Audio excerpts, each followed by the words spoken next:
There you go. Okay. Hi guys, this is Michelle Carpenter and I'm coming to you from Nelson, and we're doing our third session of chatting to our wonderful Stephen Lewis. And Stephen has been through some real life-changing events, perhaps creating on a different or in a different way. And for those of you who have been following us, we have been chatting a lot about how to manifest. And as I was mentioning, Stephen has had some real life-changing events, and I'm going to hand over to him because last week, the shit got real, didn't it, Stephen? It did. Yes. And it's interesting, you use the word manifest. It's not a word I particularly use. My life experience is that in order for me to manifest, I have to get out of the way.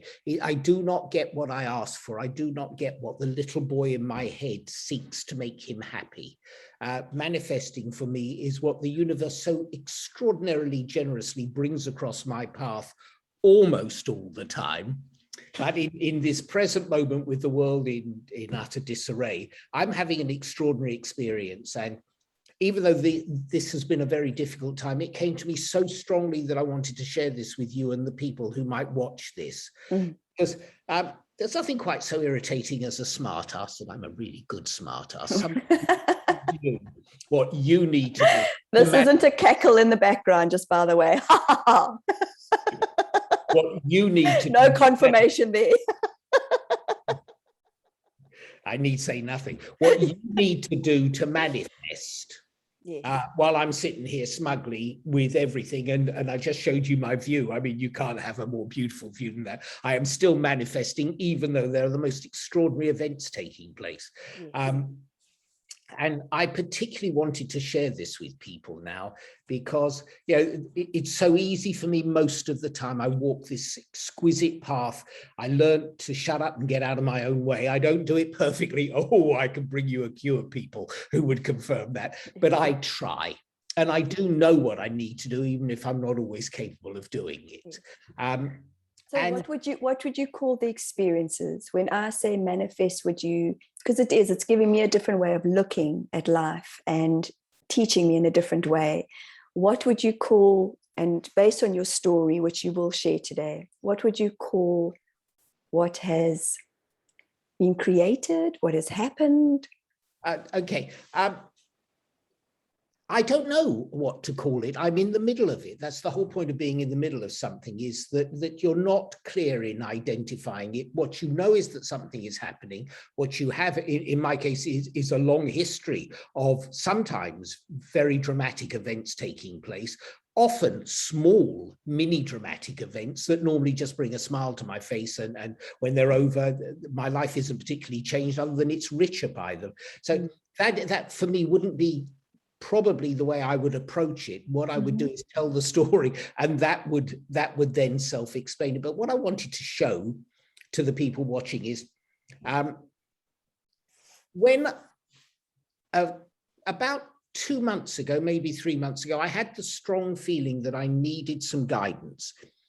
On my journey, which has been very varied, I had guidance sometimes on a near weekly basis. I wasn't looking for it, it would present to me, and I was being tuned all the way through my journey. When I was channeled in the early 2004, I think, to stop working the way I was working, I decided not to seek guidance from outside of myself, but rather, if I wasn't going to be working that way, just to have the journey and to self-balance rather than to ask for external wisdom to help me balance. I've had very few readings. What I did have in Byron Bay in December of 2019, one of the very few during that whole period, was a strong calling to have a reading, and that isn't what this is about, but I can't help myself, I've got to share it. And I may have already mentioned this in one of the other conversations, it doesn't matter. It's worth hearing again because I say so. I had this wonderful experience with this lovely woman, and when she was reading one of the different media that she used to read me, she said, oh, this is interesting. So what I'm seeing here, and I haven't seen it before, is that at the beginning of next year, that's 2020, there is going to be a global not a global deconstruction was the word she used, followed sometime later by a global reconstruction. Now, I wanted to hear what she had to say about me, because it's all ego and vanity in the first listening. So I didn't take that on board any more than anything else that she said to me, knowing, because you have to record these experiences and you have to listen to them a number of times to get the authentic and deep message from it. And it took a couple of months, and then I heard it really clearly and thought, oh, what's going to happen? And days later, COVID hit, and our world changed forever. The companies that she said it would be followed by a reconstruction. And I can already sense, and I think a lot of people can, that we're going to be a different race of people when this is over. Our values. For sure. And hopefully we're going to save the planet. There's no guarantee of that, but hopefully part of the enhanced consciousness will be about changing. Yes, let's hope. Yes. Fast forward, and there I am, 18 months into my lock-in in the gorgeous Nelson, New Zealand, and it occurs to me very strongly that I need some guidance, and nobody will come to me. It's really very curious that I tried several things. I even went into a shop that said we do tarot reading, and they never came back to me. I went back in again. Why did nobody come? Oh, we'll come back to you. And nobody did. Nothing would happen. And then somebody mentioned you. And I phoned you, and we had a lovely conversation and arranged to have a session. And what I wanted to show people, because I talk a huge amount about magic and miracles, and some of them are big and some of them are small, but there was just a little moment as I drove to you when the whole universe conspired to speak to me, if not to anybody else, and show me the appropriacy of me coming to you. And it was this. Yes. And if I may intervene here, what's so interesting is that for me, I have been learning to trust so much more, learning to trust not only myself, but the universe and my guides and how life shows up for me. And your message had come through as I was landing from a business trip where I'd been in Taupo for the weekend, which is up on the North Island of New Zealand. And I was meeting my family. I'd been away for 5 days, so I was meeting my family, and there was a little part of me that thought, oh my gosh, I've got to call this gentleman back. I've just got to see if he's okay, and because that's part of who I am and what I do. And something inside of me just said, Michelle, it's okay. It's okay. Spend time with your family right now.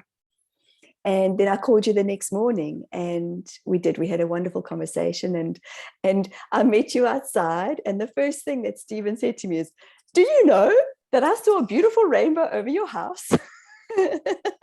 Your house was actually, if you look at that picture, at the end of the rainbow. Ah, wow. How beautiful is that? I love my signs, and sometimes the universe is subtle and sometimes it is extremely dramatic, and that was a very good example. Yeah. And this is what leads on to, it's time for a life change, and again, listening not so much the first time or being present with you in the wonderful session that we had, but after a little while of re-listening to the tape, is hearing, Stephen, it's time to come out of the shadows and back into the light again. And it's been a long time since I have not so much self-promoted, but been willing to allow that to happen, because I was told to stop doing it. And nothing came to me to tell me to restart it.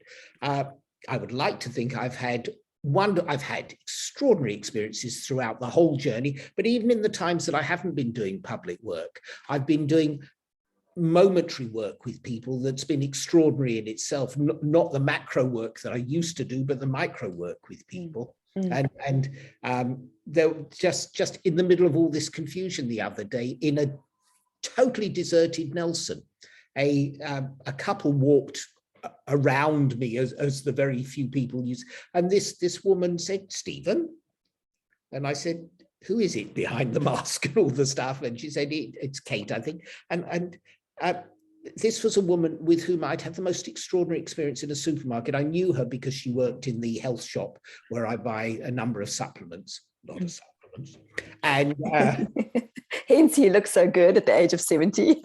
Not for me to say. You see, guys. So, and it just so happened that I saw her in a supermarket a few months ago, and she was having a personal crisis. And in the 10 minutes that nobody came anywhere near us, we talked it through. And what she needed to hear was what I was able to explain to her. Mm. And every time I've seen her since, she always walks up and throws her arms around me. I didn't do anything. I be me. And in the being, I couldn't contrive that. I'd be arrested again. But, you can't make those things up. They just happen. Yes. So if I may ask you, in the message that came through for you when you came to me for the first time, with re-listening, because I feel that this is really important information to give people out there that are listening or having sessions with people like myself who are channeling, or just to lift the vibration in whichever way. Was it the re-listening and the re-listening and the re-listening that you got that beautiful message that you need to come out of the shadows? Or was there something that, because I don't remember when I'm with a client in a session, was it something that was said for you that came through? It was all of the above. It's a slow process of absorption. It's not a conscious, oh, that's interesting and that's interesting.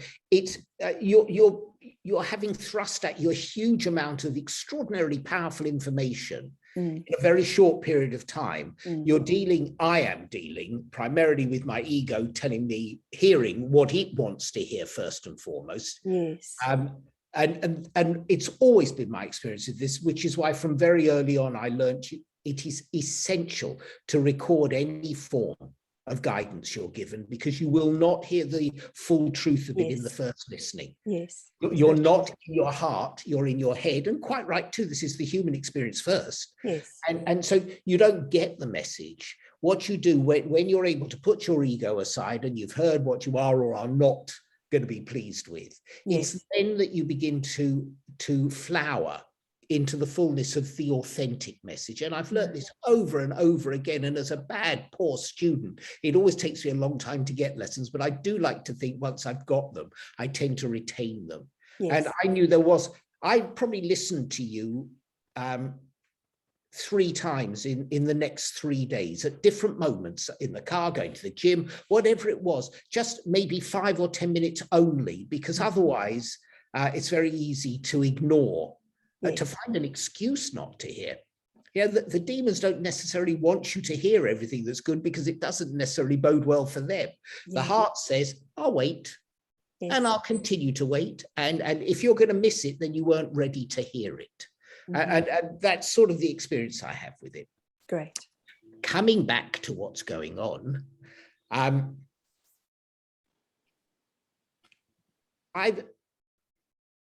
was so ill prepared for this. What you told me shifted my life. And in no sense I'm making you responsible for this. I came to you, you gave me what I needed. But what I have learned on my journey is that this very much depends on the timing as well, is that the universe will do whatever it needs to do. Once you've opened yourself to the possibility of change, it will do whatever is necessary to accomplish that change in whatever period of time the universe deems is appropriate, not when you want it to happen. We find ourselves not only at this extraordinary time. So I think we may have forgotten to mention that we're in level 4 in New Zealand. I don't know if I mentioned that. I was going to get there. Okay. I'd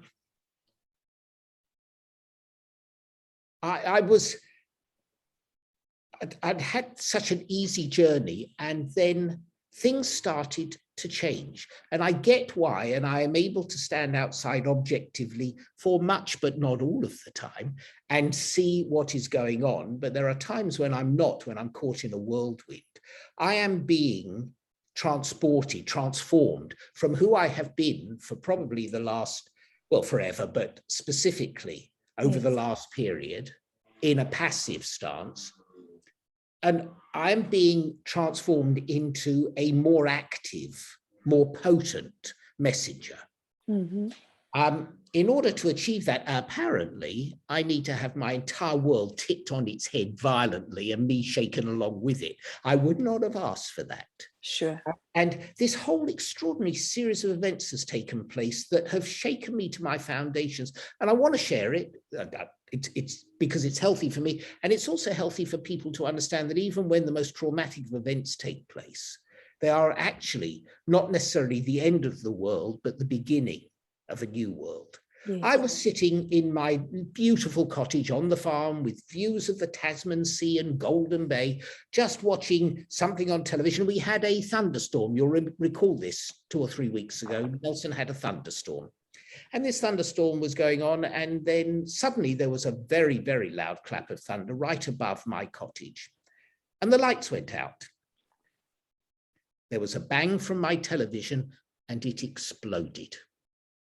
And a shaft of huge yellow light shot out from the side of my television, and it was a television no more.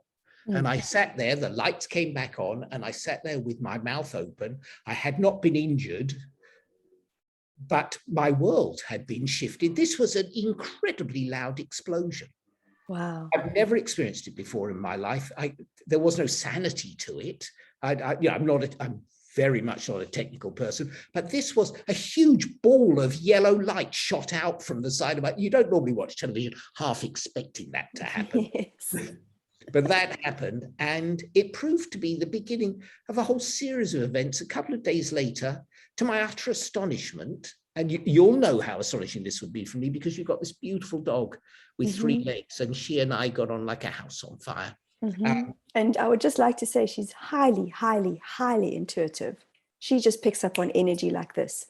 From clients who come in, she either growls at them if she's sensing that there's anger. With you, she just was an instant, you were both like an instant magnet to one another. We absolutely were. Yes. I was going to meet a friend for lunch at this lovely restaurant, the Suter, in beautiful gardens with a lake. And as I walked in, there were a couple of dogs chained to the fence right by the entrance. And I said hello to them, and one of them bit me. I have not been bitten by a dog in my entire life. It doesn't happen. Dogs like me. I like dogs. This dog was just sitting there and just launched itself at me. And when I confronted the woman, she knew this dog did this, and she still allowed it to be out in the public where children were walking by. Wow. That was a second traumatic event, something that had not happened. These are what I like to call once in a blue moon events. And what is so curious is that yeah, you're laughing. It is the blue moon. It's the blue moon. Now, you can't make that up, can you? No. Welcome to my world. That this is a once in a blue moon or less event. And those are 2 of a whole series of once in a blue moon events that have taken place. Now, I'm going to stop you there, because look at the blue moon. This was taken, can you see? This was taken 2 days ago. Yeah. And put on the beautiful Drew Barrymore's Instagram. And it was taken with a telephoto lens. And Stephen is not lying. This is the blue moon. Blue moon. I didn't know it was that literal, but that's extraordinary. Isn't it amazing? I'm having to look at a list next week, because there are so many events that I can't possibly and focus and be wonderful all at the same time and remember them all. So can I just stop you and just ask you how one traumatic event, second traumatic event, dog biting you, what do you do in those circumstances? What do you do? Because I know that working with humans, our body goes into fight, flight, or fright in those moments. As you said, you confronted this woman with her dog. Okay. How do you, Stephen, work with yourself? I think this is so important for most of us as humans to know, because a lot of us don't know how to work with ourselves when a trauma has happened to us. And it passes, but how do you work with yourself? How did you get through it? The answer is that, again, as I always seem to answer you, I don't know. That is not how my mind articulates things. What I do is, first of all, I react like every human being does.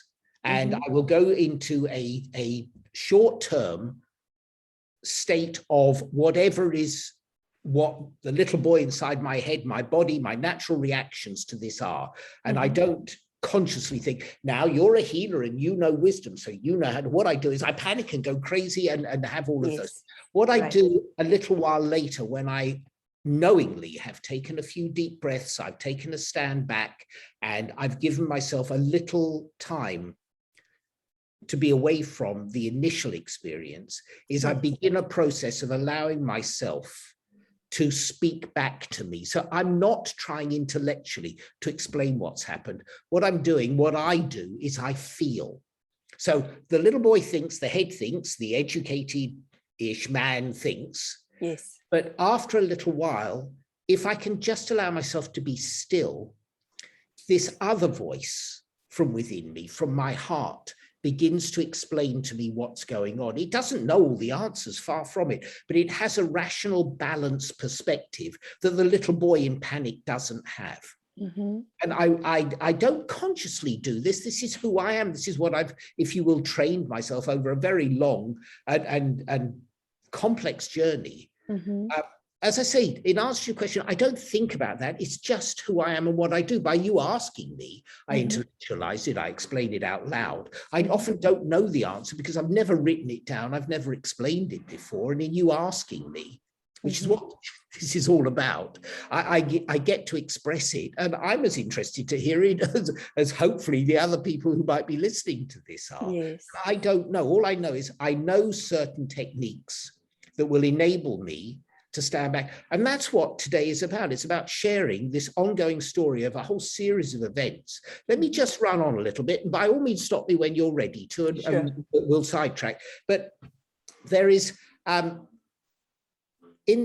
those two events, not very long afterwards, and most tragically, one of the children where I live had a very serious diagnosis. I won't go any more into it, but a very serious life-changing diagnosis, which affected everybody as it could be. And there is a long journey ahead, and the good Lord willing, there will be a positive outcome. We're on the journey. A couple of days later, I was walking up to, actually, I'm going to digress for a moment just to lift things before I go back again. I wanted to share this with you. When I first went to this farm 12 years ago, I think it was, on my very first day there, Rachel, the lovely girl who ran it then with her mother and father, her mum passed, took me out to meet some of the animals. This is my very first day on this farm. And she introduced me to her three favorites. The first was Molly. Molly was her horse. She used to do show jumping and all sorts of things. And Molly, even then 12 years ago, was in retirement. And I got to feed Molly, I think, a carrot or something. And then she introduced me to this little Highland Terrier who was so full of personality and would keep turning up afterwards at my door.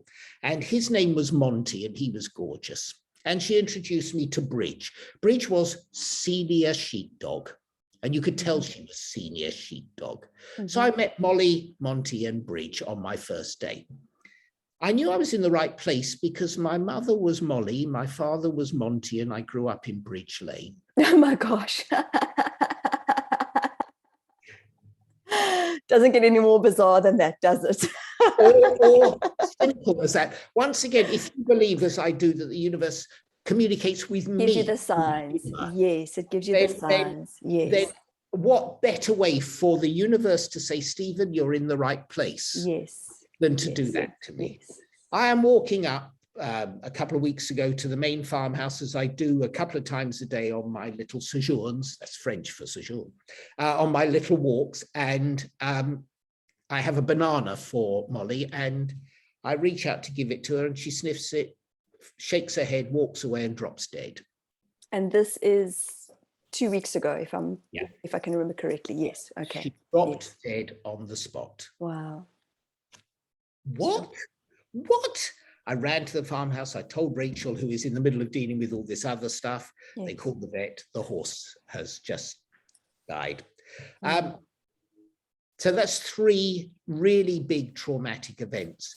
2 days later, I'm invited by this rather strange, oh no, it's you, not strange at all. No, we pretty are, we're wacky, we're weird.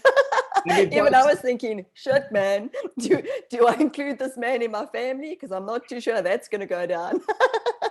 And I did try and invite a whole bunch of other people. I don't know which was perfect.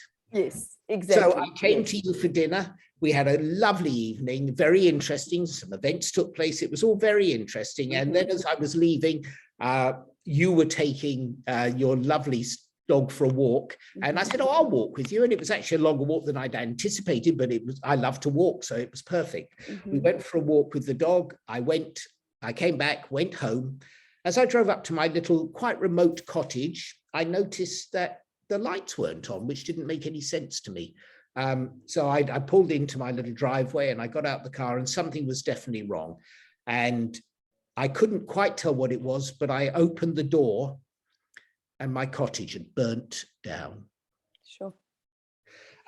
You couldn't get in because the smoke was tangible, it was so thick. And the reason that I hadn't seen the fire was it had consumed all of the air in the cottage. Oh a fire I calculated this, this fire would have been on for 1,000 hours. My goodness. So this is not something that you would expect to happen. And on the one night in the whole year that I have not been in my cottage at that time, this fire somehow moved a foot, fell off where it was standing, smashed onto the floor, caught fire, burnt the floor, burnt the sofa, covered the entire room, which is an open room with a secondary room where I keep my clothes, and had destroyed everything. Wow. And nobody saw it? Nobody saw the fire? Not only did they not see it, but extraordinarily, there was an extremely loud fire alarm. You know, when I was cooking, occasionally it would go off, and I'd have to sit there with all the doors and windows open, waiting for the, whatever it was, the steam from me cooking something to dissipate. Wow. And you would think it would have disturbed all of, it was just piercing, this noise, yet nobody heard, well, nobody came, so nobody heard it. And my life, bear in mind, I'd already had 3 traumatic experiences. My life effectively disappeared. One of the little positive miracles in this was that a lady I'm very fond of said to me, when you come for dinner tonight, bring your computer, there's something I want to show you. And I managed to keep both my phone and my computer. And as everyone knows in this day and age, you can replace clothes and things like that. Some things you can't, but you can replace clothes and things like that. But you need to have your computer to hand. And because I had it with me, I didn't, but I lost everything. Fire engines at midnight, me running up to the main house and saying, you've got to come now and get the fire engines here. And just my entire life shifted in that moment. And we have seminal moments. The 3 that preceded it were big deals, but they weren't actual seminal moments. This was a seminal moment. This was when I shifted from one state of being to whatever the next one was, because I was homeless, and I'm not a boy who naturally does homeless. So this was part of what the universe felt it needed to do for me, thank you, in order to shift me. I would not have asked for this. I believe at another time, this would probably have been handled much more subtly, because the universal forces would have been much more subtle. At this moment in time, with everything that's going on in the world, there is no subtlety, there are sledgehammers.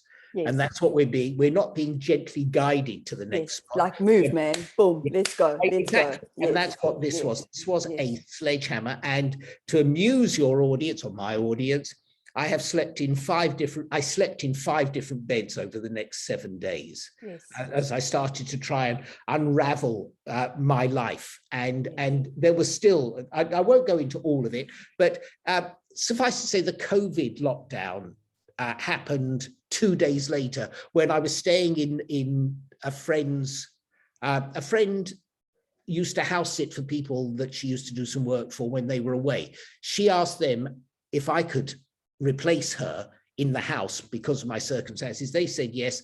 I had a lovely night in their place. The next evening, meditating as I do, my phone went and I knew to answer it. And it was this lovely girl saying, you've got to get out now. They're coming back because of COVID. What COVID? COVID's just been announced. They're coming back. You have to get out now. Yes. Just welcome to Stephen's Week. Fortunately, because the universe still looks after me, I get this. I had spoken to a very nice motel in town that day about the possibility of having a future room there for a while, and I just phoned them and they said yes, and I went and they gave me a lovely room, and I had somewhere to stay for a couple of days. And just to finish on that, again, just talking to somebody in a casual conversation, they said to a friend, do you know anything? The friend said, there's this beautiful house where I showed you before the views I have of the harbour.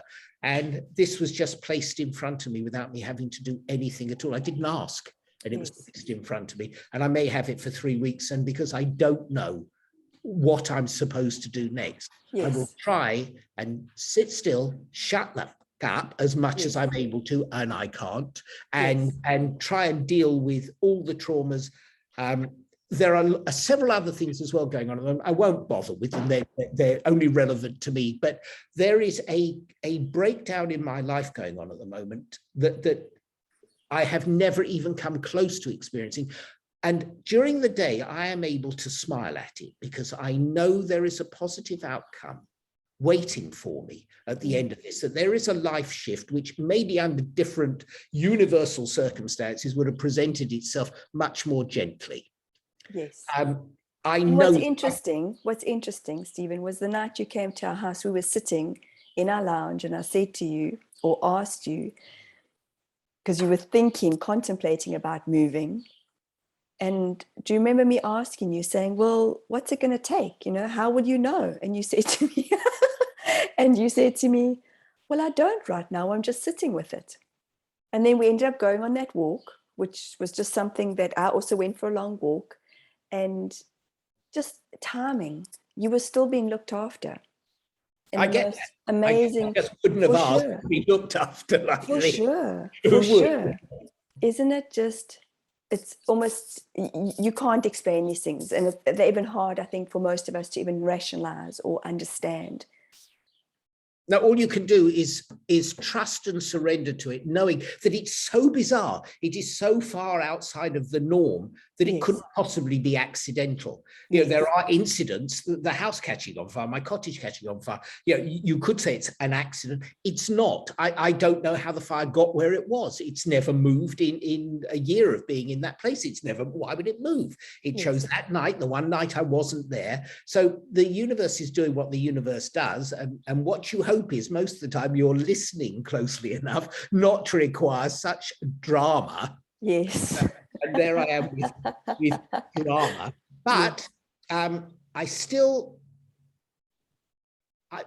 is still a strong thread of excitement in me that although I don't know what's happening, something is happening. And I get that something is happening, and that if I can shut up, keep out of the way, and allow it to, it will happen. What I would like to share with you is something that I often share that I think is critical for people to understand. And that is, in my parlance, so this isn't everyone else's, but in my parlance, the devil loves the middle of the night. I have such highly developed skills and powers that during the day, I can find some form of balance with all of this trauma that's going on. I hope they know I was being tongue-in-cheek with that. Yes, Clear. Bring it back. At night, and I've had a year of not sleeping well. I'm fine because I meditate and I do all sorts of positive things, and I live a gentle life, so I don't need the sleep. But what I know from huge and bitter experiences, the devil loves the middle of the night, and he, in your case, she, because it's only you, it's only me. His job is to make me fail. In my least vulnerable times, he can be quite frustrated with me because I get him. He's just standing there and he's so obvious, and I know his tricks. I know his numbers. And, my relationship with he in my heart, my God, as I see him and call him, uniquely mine as she is uniquely yours, will be there and will easily be heard. In times like this, not the case. In times like this, the devil has a feast to present to me. And every night when I wake up in the middle of the night, he stands there before me and he force feeds me my fear. Now, it's not that I don't know it, but how many distracting thoughts in the middle of the night when there's nothing else going on can you feed yourself to prevent those fears from coming and re-demonstrating to you how severe they are and how negatively life-changing they can be. And I get the gift in it, but in the middle of the night, it's really hard to see, the beautiful foil paper and these lovely ribbons. That's not what it is. It's barbed wire, and it's bloody painful. And And to anyone who hears this, no, that's how the devil works. And when you're at your most vulnerable, she or he, in my case, will speak to you long and hard, and you will succumb by degrees. I have succumbed, to my astonishment, because I would never have budgeted for this many negative. And there are several others. I got scammed on my credit card. That couldn't happen to me in a million years, or could it? And I read, and apparently there's a whole new sophisticated level now of scamming.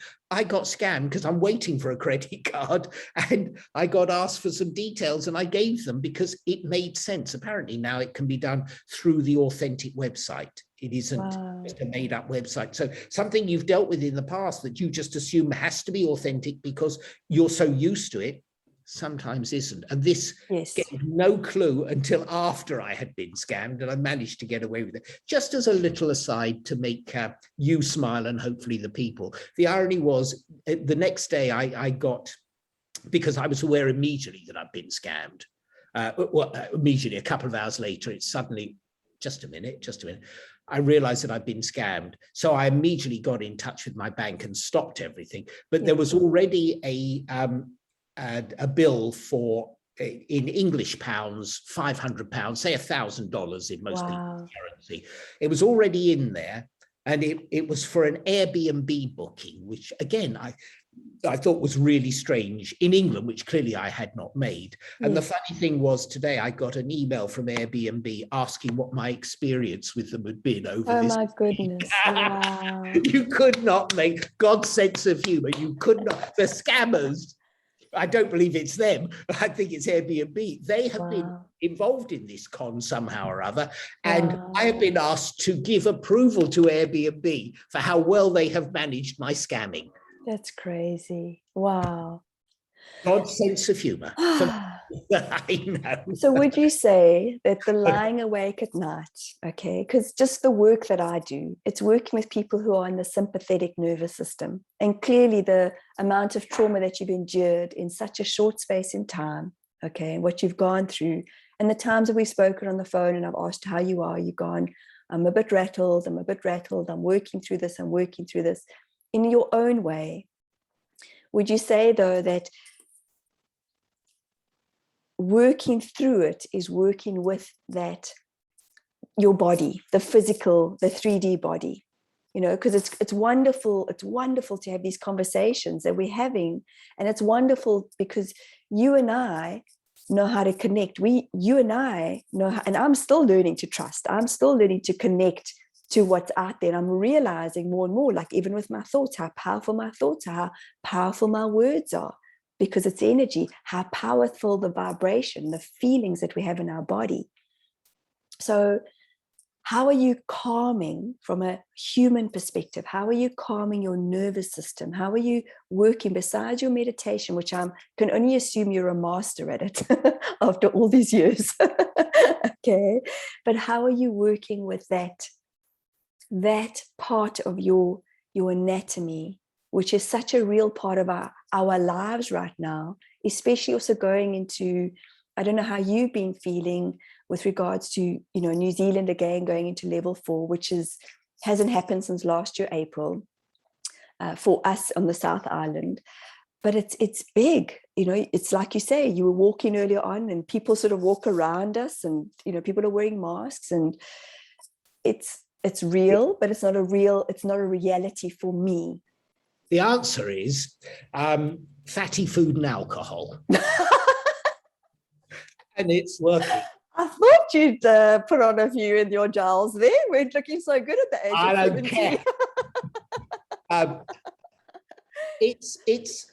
It's in recognizing, not when it begins, but hopefully reasonably quickly, when I go to the dark place, and the dark place is incredibly attractive, unbelievably addictive.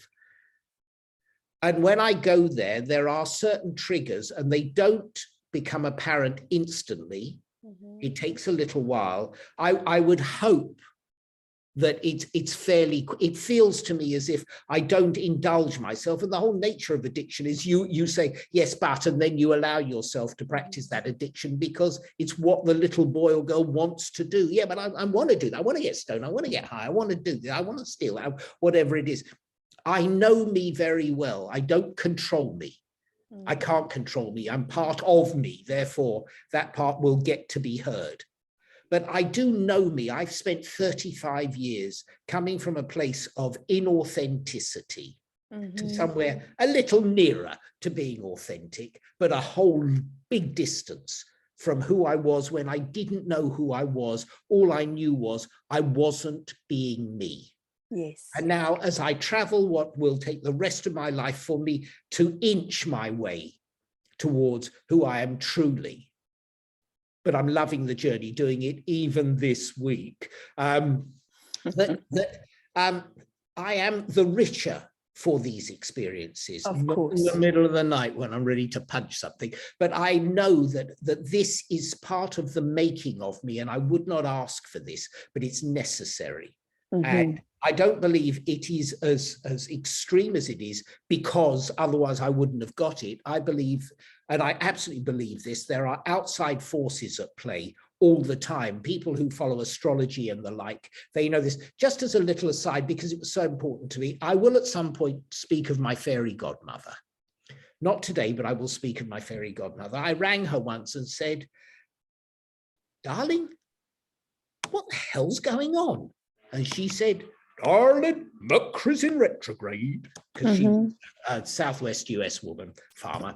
And she said, darling, Mercury's in retrograde. And ever since then, and that may be 30 years ago, I have written in my diary every time Mercury, 3 times a year, typically for 3 weeks, goes into retrograde, because what it means is I will say, Michelle, I'll meet you at the library at 3. And you'll say, I was in the bar at 4. I'm drunk now. It's your fault you didn't turn up. It's about communication or miscommunication. It's about understanding. And you know, just in that one instance, Mercury in retrograde is when you complete things. It's where you double and treble and quadruple check information that people give you, because somehow or other, me saying library at 3 and you hearing bar at 4, both made sense to each of us. Yes. No, that's your filter system that's not wired quite correctly. No, it's your filter system. So at this moment, the forces are as extreme as I may ever have known them in my life. And as you said, we've just gone into another lockdown, although we do find ourselves, and who knows when somebody hears this, what the truth then will be. But today we're in the South Island without a single case, although there are over 200 cases in New Zealand. And for as long as that lasts, let us feel blessed. But, you know, we're part of New Zealand and we're in level 4 lockdown, and we ain't going anywhere except maybe level 3 for a long time to come. So no point in making plans. All you can do is as my dear second ex-wife's grandmother used to say, keep your hand on your ape knee. Don't even have to know what that means to know exactly what it means. Just look after the bits that you can look after, and sit still and shut up and wait for it to pass. So that's what we're doing. I don't remember the original question, but that's my answer. That's okay. Well, it's interesting how you said that, because I would hear that as, guys, no knee-jerk reactions right now. Just be with it. Just be in it. And be in yourselves. You know, we're so blessed here in New Zealand to have so much beautiful nature around us. And even if you have a tree, even if you have a herb that's in your little kitchen, just look at it, smell it, bring your senses, bring all the senses and go into a space of gratitude. Because I think so many of us forget when we go into that, oh my God, what's going to happen? What's going to happen? What's next? Okay, well, we're going to wait until Friday. And with my kids, I see the emails popping up from, you know, the school teachers, because they're doing what they've got to do. We'll wait for the next announcement on Friday. And I'm thinking, what day is it? We're here right now. Here I am with Stephen. I don't know the day. Did I brush my teeth this morning? I think I did. But it's just going back into that space or state of giving our body some time and space. Time and space, because we forget. And you're really good at that. It sounds to me throughout all the trauma that you've been through, this massive life-changing experience that you've been through, experiences that you've been through. Not been Not through, just one. going through. Going Not through. That implies that it's all over and here I am. Oh, no.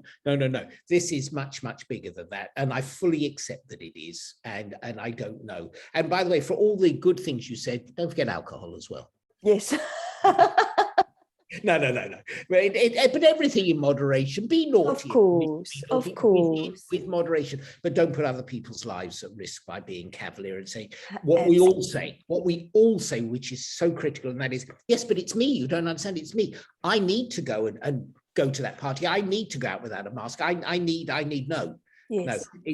When you hear yourself say that, it is not critical for you. It's critical, as we call it here in New Zealand at this moment, for the entire family of 5 million. Yes. That we each take responsibility. It's honoring others. And this is something that I will brutally own. And this is me coming from, or being the South African that I've been. You know, I was like, what? I've been through, like, the first lockdown. Really? Got to wear a mask? Really? You know, have Star, my 3-legged dog, on a lead. It's hard for her because she battles because it's a front leg. And this was part of first lockdown. People were in such fear that one family lifted up their Jack Russell. We were on opposite ends of the road or path, and they lifted up their Jack Russell and said, your dog needs to be on a lead. And I realized that I needed to honor them. You know, I was like, okay, I'm terribly sorry. Didn't know that, because I wasn't feeling as fearful as what they were, but clearly in my vibration and their vibration and meeting in that space, I needed to honor both of us. And then I remember still saying to myself, okay, universe, and saying to the universe, come on, bring people into my space who are going to smile in this, because it was, I think, the 2nd or 3rd day of lockdown. Bring people into my space who are going to smile, who are going to be okay with my dog being off the lead. But I had to shift inside of me in that very moment. And I did. And it was like, I love proving things to myself. I don't know about you, but I you know, it's like, okay, shit, I know there's something going on. All right, I'm feeling the fear because that fear has just been shown to me. All righty, Michelle, you got it. They even lifted their freaking Jack Russell up. Okay. Okay, Michelle, where are you feeling in fear? Okay, let's shift that. Let's have a bit of a shake off. And then carrying on walking down the path. Isn't that symbolic? Okay, walking down a path of whatever. And I just keep having these songs in my head as you and I are talking, and I just want to like break out into 80s tunes.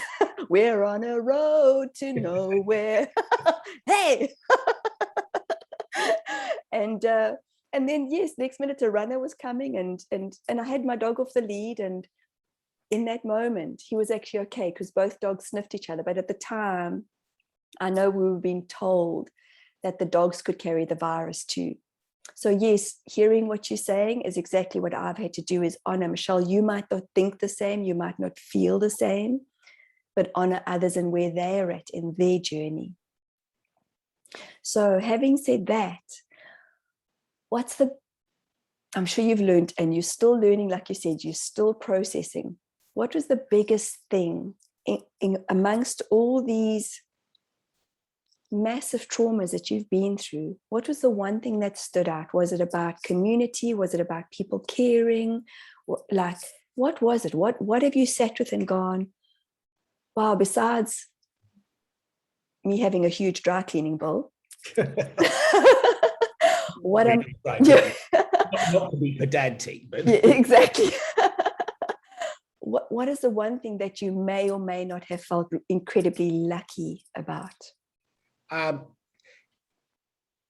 It's not on a micro level at all. And this isn't something that I've particularly invested myself in. There are only so many lines that any single human being can follow with interest and still not split themselves too thinly. Mm-hmm. It is the consciousness that we are going to change our planet now. So that's as macro as it gets. And that, again, for me, is a major part of what this is about. It may be talking about God in the universe. This may be what all of this is about, that all the pandemic, everything that's going on at the moment is that wake-up call that will shift us beyond. And this is very grandiose, and it wasn't what I thought I didn't know what I was going to say. I didn't know the question. But the thing that I keep coming back to in quiet moments is that our universe is going to change as a result of this. The way we deal with our planet is going to change. And this, for all of us, me very much included, was necessary. Our attention would not be grabbed by anything less than this. Yes. And I believe there are forces that will grow exponentially now that will create a change. Apparently, and I didn't realize this, England is doing very well in terms of where they're going with their responsibility, and that surprises the hell out of me. But apparently, that's not the point. The point is I'm a global man, so globally, everybody needs to make changes, and we need to be led in that, and we need to find somebody, as we have Jacinda here in New Zealand, and not everyone, but a vast majority here would follow her. We need somebody, and maybe it's this young Thunberg, what's her name, the young girl? Greta, yes. Yes. Maybe it's her. She's still very young, but this is a long journey to go on. Somebody who so inspires the human race. And I don't normally talk in these terms, but you asked me a question, and the answer is the biggest effect on me is that we are going to have to change our world, or else we're going to lose it. Not for you and me especially. I got to live the life of sex, drugs, and rock and roll. No more. All I got to do was indulge myself. I'm the luckiest man on earth. If it ends tomorrow, and I say this a lot, and I do mean it until the moment comes anyway, I won hands down. If I'm taken tomorrow, it doesn't matter. I got to have copious amounts of sex, drugs, and rock and roll. I did, honest. And, oh my God, I got to live that life, and lots and lots and lots of other things as well. And I'm being slightly flippant, but I'm also being serious. As a generation, the post-war generations, what we call the oh gosh, I don't know. So many labels out there, I can't keep up. Yes. Whoever we were, we had the very best that there was ever. The hippies? The hippies? Do you mean the hippies? No, okay. Baby boomers. We were the baby boomers. Oh, okay. And we got to have the best life. You one generation down from that, you still have had an extraordinarily wonderful life. My son, a little younger than you, his children, a whole generation younger. I don't know what the future holds for them. It's their journey. Yes. If I can influence it positively, that's wonderful. But it's their journey. Yes. And however it will be, and they will grow up with very different consciousnesses to ours. But again, just to come back, the answer to your question is global healing. For sure. Connection, community, caring, compassion, kindness, all of the above. And I think that's a beautiful note to end off on. And again, it's or just this conference. Well, it's been that sort of a week. You did say you've had a good laugh, Stephen. So poof, there you go. I can assure you, just funny, just because it's relevant. Every time I've had a reading, almost without exception, one of the comments that I always hear is, "It's really curious. You don't have any fear of death, do you?" And they say this to me over and over and over again. And maybe that's what's made it so much easier for me. But naturally, death is not my enemy. I believe in the more. I know the existence of more, because I wouldn't have the relationship with my mother and her feathers and with the other things that have happened to me. It's not possible for me. Yes. So I'm not afraid of death. I don't want it. I certainly don't want it badly. Yes. But when it comes, if it comes gently, and I'll say hi to you from the other side, because I believe that. Yes, I agree. And I believe that too. I don't want to know what it is. It's totally irrelevant, and trying to know what it is only clouds the experience of giving oneself freely to it. You cannot know in this life what the next life is. We're not supposed to know. Yes, for but sure. Just the certainty that I have in my heart of the more, which is what I call it, the more. Yes. That there is the more, and I'm excited to go to it when it's time. Yes. And from my own personal experience, based on what you were saying earlier on, I was rewatching a hypnosis session that I had a few months ago with the beautiful Alba Weinman. And again, you just get so much out of it. Every time I watch it or listen to it, I'm like, oh my gosh, I missed that. But I'd gone down 2 past lives with her, and both times throughout, when I finish off the one lifetime, the peace and tranquility of just going back into the light, because both times after the lives, I went into the light and my whole essence changed. And I remember just sitting, watching this yesterday and going, wow, oh my God, that just looks so good. It just feels so good. So thank you again for today. And thank you for sharing this very raw and vulnerable time in your life. I can only imagine that it hasn't been easy. And just know that whatever's happening, we are always here for you as friends. Thank you. Thank you. And I feel that strongly. Thank you. Yes, thank you. And it's wonderful to have been able to share it. And now when I'm a smart ass, anyone that's seen this will say, oh, well, he's not always a smart ass. I'm sure. Sometimes he's a silly ass. Yeah, I'm sure. Well, I look forward to connecting with you again next week, and we'll see what comes up next week, and we'll just keep sharing as in how people hopefully want to hear this. And as we've said this before, maybe it's just for you and I, who knows, but it seems that we are receiving some beautiful responses so far. And know that we are never alone. I think that's what the most important thing is from my side, is that we're never alone. We always bring people into our space at the most profound time. Extraordinary, just extraordinary. Isn't it just? You crossing my path and the rainbow to confirm it. Oh my God. What a lovely way to start and finish the Isn't it just? Yes, absolutely. Well, thank you, Stephen. Lots and lots of love, and we'll speak to you soon. Bye, guys. Please comment. Please let us know if there's anything else that Stephen has a wealth of information. I look forward to these chats every single week. And I'm being a bit slow about putting them on YouTube, so we'll get there. I'm not the best when it comes to technology. And reach out, let us know. And we're going to explore your beautiful life path in this lifetime and hear more and see what's to come. That's exciting. From where you're sitting. Bye, guys.